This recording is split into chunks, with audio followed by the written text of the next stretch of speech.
minus 400 and 450 meters. The unique one, only one that exists in the world. It's an underground storage for spent nuclear fuel. The tunnel with bentonite as well, and then you close it, and it's there for good. People that have benefited from the nuclear power will be the people that dispose of the waste and not the future generation.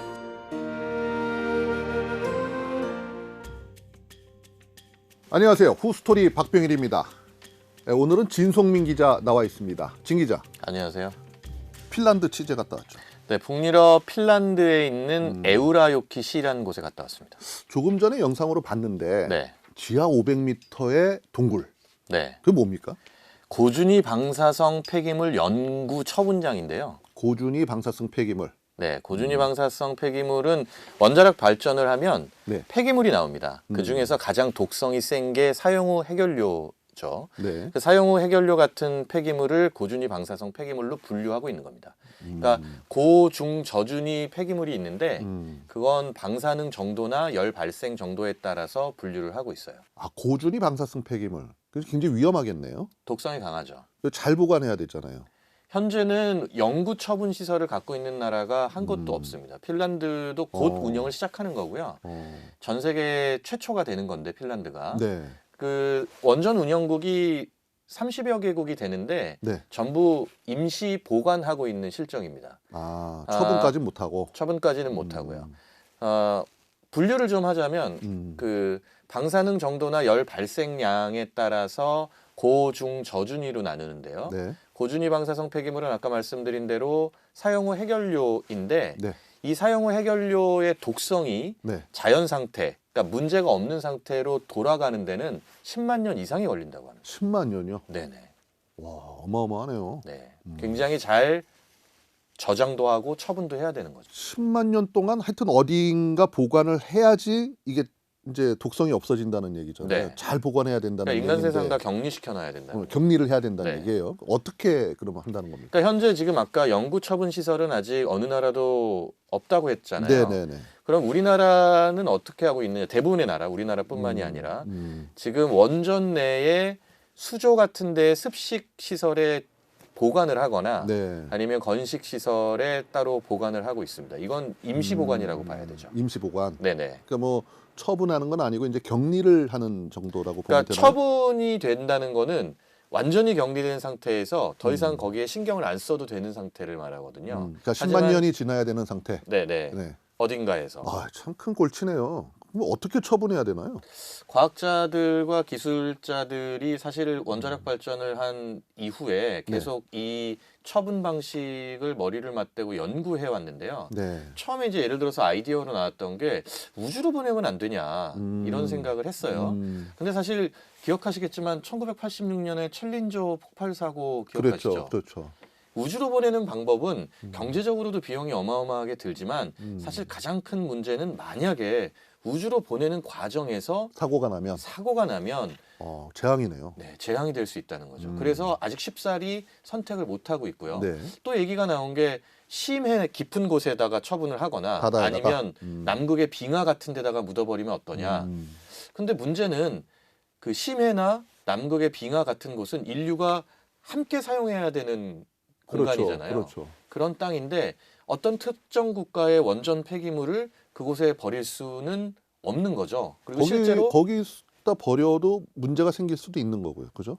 물론 기술적으로는 그게 우주에 보내는 것보다는 안전하다고 해요. 네. 그런데 문제는 런던 협약 같은 걸 통해서 심해나 남극의 빙하에 그렇게 처분하는 방식은 국제사회가 이미 금지를 한 상태입니다. 그러면 어디 땅에다 묻어야 되나요? 그래서 결국 나온 방법이 심지층 처분이라고 지하 깊숙이 뭐 500m 정도 되는 곳에 묻는 방식이 현재로서는 과학자들과 기술자들이 가장 유효한 방식으로 얘기하는 방식입니다. 아, 지하 500m요? 엄청난 깊이인데.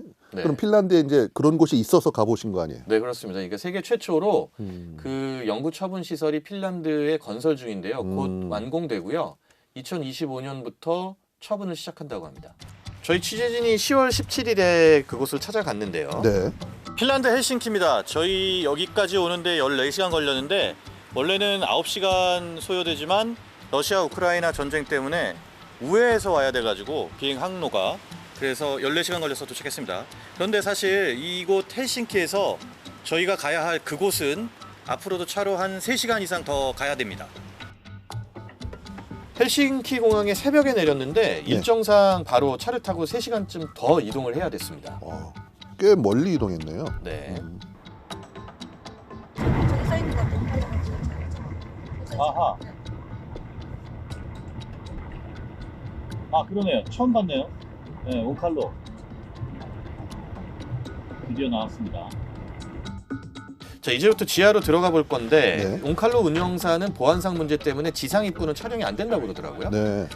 자, 지금부터 지상 입구 바로 안쪽부터 보시겠습니다. 네. 자, 저렇게 차를 타고 지하로 계속 내려갔습니다. 꽤 들어가는데. 네. 온칼로를 연구해온 핀란드 지질학자가 운전을 맡아서 저희를 안내했습니다. 네. So can you tell how many meters are we now? 260 meters around. 지금 귀가 약간 저는 약간 멍멍해지는 것 같은 느낌이 있어요. 약간 비행기가 높이 있다가 내려올 때 느낌 비슷하게 약간 귀가 그렇게 차를 타고 계속 내리막길을 따라 이동한 게 한 20분 정도 됐거든요. 20분이나요? 네. 한참 내려가는 거예요. 네. 드디어 지하 500m쯤 최저 지점까지 내려갔습니다. 거기엔 여러 개의 거대한 수평 동굴이 나타났습니다. 500m 아래 수평 동굴. 네. 저는 완벽히 지하 세계에 와 있는데요. 지하 440m를 내려온 이 터널에 육안으로 봐도 저 끝이 잘 안 보일 정도로 길거든요.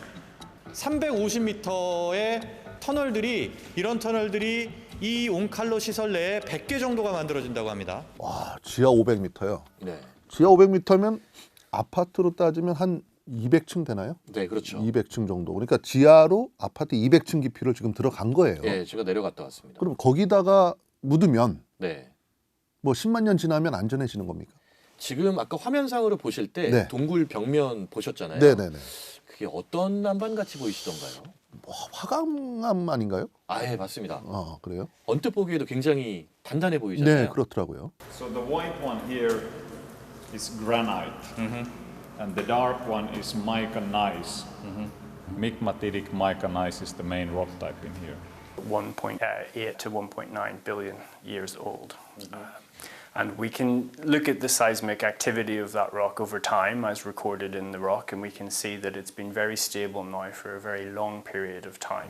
별다른 지각 변동 없이 안정적인 안반이라 지진 같은 자연재해 가능성이 거의 없다는 핀란드 측 분석인 건데요. 예. 그 밖에도 연구 처분의 비결은 또 있습니다. 네. 자, 지금 보시는 건 온칼로의 지상시설인데 네. 지상시설에 있는 이 방은 철과 콘크리트로 8방을 벽으로 둘러싼 밀실입니다. 네. 벽 두께가 무려 1.3m나 되죠. 사람- 사용 후 해결요봉을 처음으로 밖으로 꺼내 처분용 캡슐에 옮겨 담는 곳입니다. Very interesting room. The unique one. Only one room like that exists in the world. And the walls are 1 meter and 30 centimeters thick. It's very radioactive protected. 지상시설에서 캡슐에 담긴 사용 후 해결료는 지하 500m 깊은 땅 속으로 이동하고 네. 그곳에 있는 수많은 아까 보신 수평 동굴 속 구멍들 안에 묻히게 됩니다. 엄청 깊어요. So that's 8 meters. But this is the kind of hole that the capsule will be put in. 자, CG 화면을 보시면 개념이 좀 잘 정리되실 텐데요. 네네. 지상시설에서 캡슐에 담긴 사용 후 해결료는 엘리베이터로 지하 500m로 수직 이동하고요. 네. 그런 다음 아까 보신 수평 동굴 곳곳에 수직 구멍에 묻힙니다. 네. 각각 구멍들은 방사성 물질이 새어나오는 걸 추가로 막기 위해 벤토나이트라는 점토로 또 봉인이 됩니다. 네. 캡슐들을 구멍에 모두 넣고 나면 수평 동굴 그 자체도 최종적으로는 벤토나이트를 채워서 매립한다고 합니다. 그러니까 1.3m 두께의 강철 콘크리트 그 안에서 일단 캡슐 작업을 하는 거죠. 네, 캡슐링이라고 표현합니다. 캡슐링. 네. 근데 그 캡슐은 뭘로 만든 거예요? 그 캡슐 자체는 철과 구리로 만들어졌다고 합니다. 사용 해결료를 넣는 용기 자체가 구리가 5cm 정도 된다고 저도 알고 있어요. 근데 그게 뭐 0.5mm 정도 부식을 하려면은 뭐 100만 년이 걸린다. 만일에 하나 그 용기가 깨져서 거기에 안에 들어있는 방사성 물질들이 밖으로 나온다. 그러면 그 물질들을 가장 효과적으로 잡을 수 있는, 흘러가지 못하게 지연시키는 물질이 결국은 벤토나이트라는 물질이고요. 전문가들 말에 따르면 온칼로는 비정상적인 상황까지 굉장히 보수적으로 평가를 해서 네. 10만 년뿐만이 아니라 15만 년, 100만 년까지 계획하고 있다고 합니다. 온칼로는 지난 2004년부터 공사를 시작했는데요. 올해로 19년째 공사 중인데 네. 앞으로 2025년 고준위 방패물 처분을 시작합니다. 야, 공사만 지금 19년째 하고 있는 거예요? 네네. 그러면은 그거 뭐 계획하고 뭐 하려면 그보다 훨씬 이전부터 시작했다는 얘기잖아요. 네, 그렇죠. 언제부터 준비했던 건가요? 핀란드는 지난 1983년 원자력 발전을 시작했을 때부터 고준위 방패물 처분 준비를 시작했고요. 네. 이 준비를 한 기간 동안 적절한 부지를 찾는 것보다 더 오랜 시간이 걸렸던 것이 바로 지역사회의 방패장 수용을 설득하는 과정이었습니다. 아, 그렇죠. 사실 그게 제일 어려운 문제잖아요. 네. 이 자신이 사는 땅 밑에 방패장을 두는 선택을 지역 주민들이 쉽게 할 리는 없잖아요. 그렇죠. 네, 저희가 그래서 핀란드 에우라요키시, 바로 온칼로가 있는 네네. 에우라요키시의 주민들을 한번 만나봤습니다. 네. 온칼로가 위치한 곳은 인구 10,000명 정도의 핀란드 에우라요키시라는 소도시인데요. 네. 이곳에 사는 70대 미꼬 아리아씨 부부는 토박입니다. 네. Kyllä se silloin vähän jännitti ennen kuin siitä tiesi niinku ollenkaan mitään. Et ei se ollut mitenkään niinku neutraali reaktio. Et kyllä sitä niinku pohti ja ajatteli, mutta sitten ajan myötä, kun on tullut tietoa, niin se on niinku helpommin hyväksyttävä. No mä olen kyllä sitä mieltä, että onkalosta on vähemmän vaaraa kuin niistä laitoksista, Niin. koska ne laitokset on maan pinnalla ja se on siellä Niin syvällä se onkalo. kilometrien syvyydessä se onkalo. 이런 신뢰가 어디서 왔을까 궁금했는데요. 네. 핵심은 관련 행정의 투명성이더라고요. 핀란드 의회는 지난 1994년 고준위 방사성 폐기물 영구 처분 시설 확보를 위해 핀란드 원자력법을 개정했습니다. 이는 주민들의 적극적인 참여와 투명한 행정을 이끌어내는데 중대한 계기가 됐다는 평가를 받고 있습니다.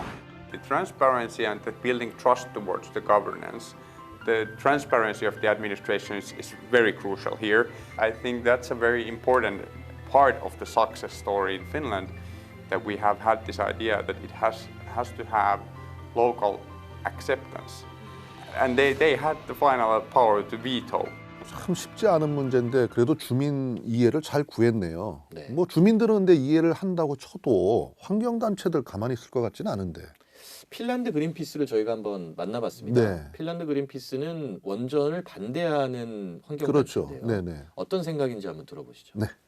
While we have in the first place made this problem, so we need to solve it.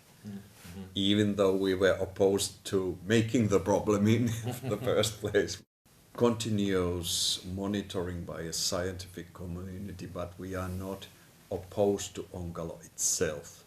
When we have produced nuclear waste, we need to do something about it.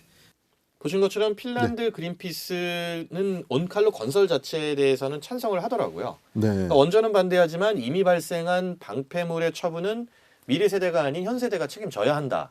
이런 논리죠. 아, 그러네요. 그러니까 저희가 만든 쓰레기를 미래 세대 보고 치워라. 이것도 참 문제잖아요. 네. 지금 뭐 핀란드 사례 잘 봤습니다만 우리나라는 어떻게 뭐 준비하고 있는 게 있습니까? 우리나라는 중저준위 방패장은 이미 만들었습니다. 네. 경주에 중저준위 방패장이 있는데요. 네. 아까 말씀드린 대로 다른 나라와 마찬가지로 우리나라엔 아직 고준위 방패장이 없습니다. 이건 뭐 원전 운영국이 아까 말씀드린 대로 다 같은 처진 거고요. 네. 조금 앞서가는 나라들도 있는데 핀란드는 아까 말씀드린 대로 곧 방패장을 운영을 하고 스웨덴 같은 경우에는 이제 부지 확보가 됐고 프랑스도 이제 그런 단계를 거치고 있는데 전체적으로 보면 사실 이게 굉장히 난제인 게 분명합니다. 그렇죠. 미국 같은 경우에 가장 많은 원전 운영국인데요. 네. 네바다주에다가 부지를 정하려고 했는데 중앙정부는 그렇게 하려고 하는데 그 주정부가 네. 다시 또 문제 제기를 하고 나와서 여기가 또 사업이 중단되고 이렇게 좀 쉽지 않은 과정들을 거치고 있습니다. 뭐 미국 같이 뭐 땅이 큰 넓은 그런 나라도 그렇게 쉽지가 않은 문제인데 네. 우리나라는 뭐 어떻게 합니까? 우리나라도 그래서 이 논의를 시작하는 것부터가 상당히 중요해 보이고요. 네. 그래서 지금 국회에서는 여야 의원들이 관련 특별법을 잇따라 발의하고 있습니다. 그래서 논의가 본격화하기를 전문가들은 기대하고 있습니다. 네.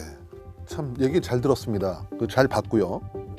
2022년 살아가는 우리 이 문제 사실 먼 미래 얘기다 이렇게 마냥 미룰 수도 없는 문제예요. 그렇죠?